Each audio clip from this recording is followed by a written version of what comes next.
नमस्कार दोस्तों, ओम नमः शिवाय। स्वागत है आप सभी का इस नए वीडियो में। ओम नमः शिवाय, जय श्री शिवाय, नमस्तोभ्यम, हर हर महादेव। पापपूजनी एकादशी की तिथि पर आप सभी को धन की समस्या को दूर करने के लिए 11 काले तिल और शहद से यह छोटा सा अद्भुत उपाय अवश्य रूप से करना चाहिए, जो कि आपके जीवन से कर्ज से मुक्ति दिलाएगा। साथ ही साथ हर प्रकार की समस्याओं को भी दूर करने के लिए यह उपाय सिद्ध होता है। तो कैसे करेंगे और किस प्रकार करेंगे, पूज्य गुरु जी द्वारा बताया गया छोटा सा और सरल सा उपाय बहुत ही सरल और सहज रूप से जानने और समझने का प्रयास करते हैं। तो चलिए जानते हैं और समझते हैं कि हम सभी को उपाय कैसे करना है। लेकिन प्लीज़ उससे पहले वीडियो को लाइक ज़रूर करिएगा और यदि आप चैनल पर नए हैं तो प्लीज़ चैनल को सब्सक्राइब अवश्य रूप से करिएगा। देखिए, इस वीडियो में हम 2 उपाय जानेंगे और समझेंगे। ये दोनों उपाय हम सभी को एकादशी तिथि के दिन करना है और अब अभी हम सभी की पापपूजनी एकादशी पड़ रही है। अर्थात हमारे जीवन में हमसे जो भी गलतियाँ हुई हैं, जो भी भूल चूक हुई हैं, उन सभी गलतियों को, पापों को नष्ट करके, उन सभी गलतियों और पापों को समाप्त करके हमारे जीवन में जो भी समस्याएँ और अड़चनें चल रही थी उनको दूर करते हुए, हमारे दुर्भाग्य को दूर करते हुए, सौभाग्य की प्राप्ति करते हुए, धन की समस्याओं को दूर करेगा और हमारे जीवन में आर्थिक तंगी को दूर करेगा। तो हम सभी को 2 उपाय से कर सकते हैं। 2 में पहले उपाय को हम जानने का प्रयास करते हैं। तो पहले उपाय में हमें आवश्यकता पड़ेगी थोड़े से केसर की। केसर में हमें थोड़ा सा कच्चा दूध मिला लेना और उसको पीस करके उसका लेपन तैयार कर लेंगे। 1 बेलपत्र लेंगे और 1 लोटा शुद्ध जल लेंगे। इसको लेकर के पहुँचेंगे हम अपने घर के किसी भी नज़दीकी शिव मंदिर के समक्ष।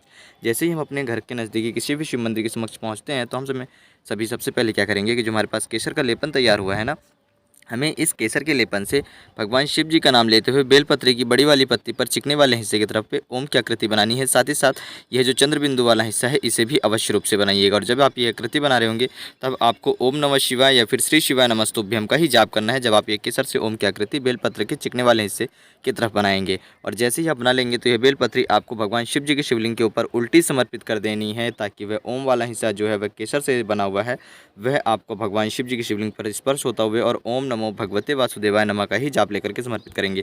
देखिए, जब आप भगवान वासुदेव जी का नाम लेकर के समर्पित करते हैं ना, तो आपके जीवन से धन से चल रही जितनी भी प्रकार की समस्याएं हैं वह तो दूर होती ही होती हैं। साथ ही साथ आपके सभी प्रकार के पापों और कष्टों का भी क्षय होता है, नष्ट होता है, क्षय होते हैं, यानी कि समाप्ति होती है। और यह जो 1 लोटा शुद्ध जल है, इस 1 लोटा शुद्ध जल को आप उसी बेलपत्री के ऊपर समर्पित करेंगे, ताकि बेलपत्री से स्पर्श होते हुए भगवान शिव जी के शिवलिंग पर जाए।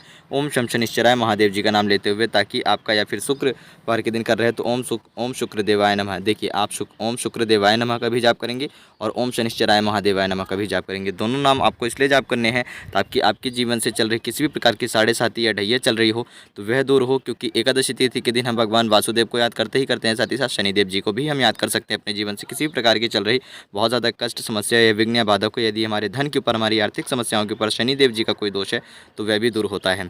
तो हम इन सभी को ओम शम शनिश्चराय नमः का जाप करते हुए 1 लोटा संपूर्ण जल भगवान शिव जी की शिवलिंग पर समर्पित कर देना है। यह तो हो गया हमारा पहला उपाय। इस मंत्र का कितनी बार जाप करें तो कोई संख्या नहीं है, आपको दोनों मंत्र जाप करने हैं जब तक आप जल समर्पित कर रहे हो। अब हम बात कर लेते हैं अपने दूसरे उपाय की। तो हमें दूसरे उपाय में आवश्यकता पड़ेगी 1 बेलपत्र, थोड़ा सा 1 चम्मच शहद और 11 काले तिल के दाने। कितने काले तिल के दाने लेंगे? हमें 11 काले तिल के दाने और 1 लोटा शुद्ध जल। हम दूसरा उपाय कर सकते हैं ठीक उन्हीं चीज़ों के लिए जिन चीज़ों के लिए हम पहले करा था, अपनी धन से जुड़ी हुई समस्याओं को दूर करने के लिए और हमारे जीवन में आर्थिक समस्याओं को दूर करने के लिए, धन की प्राप्ति के लिए, कर्ज से मुक्ति के लिए और सुख शांति समृद्धि की प्राप्ति के लिए। शहद जो है वह हमारे जीवन से दुर्भाग्य को दूर कर सौभाग्यमय की प्राप्ति कराएगा। काले तिल हमारे जीवन से हमारे सभी प्रकार की गलती, भूल चूक को दूर करके हमारे जीवन से कष्टों को दूर करेगा। और जो बेलपत्री है वह हमारे जीवन में सुख शांति समृद्धि की प्राप्ति कराएगा और इस प्रकार से हमारे घर में अष्टलक्ष्मी, अष्ट सिद्धि की प्राप्ति होगी, सुख शांति समृद्धि बनी रहेगी। तो हम सभी क्या करेंगे, इस शहद और काले तिल दोनों चीज़ों का लेपन करके बेलपत्री के ऊपर लगाएंगे।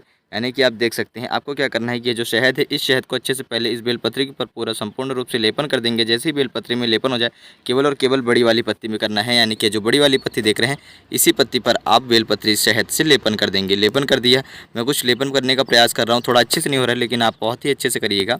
लेपन कर दिया, इसके बाद यह जो 11 काले तिल के दाने हैं, इन 11 काले तिल के दानों को आपको भी इसी बेलपत्री के ऊपर लगा देना है।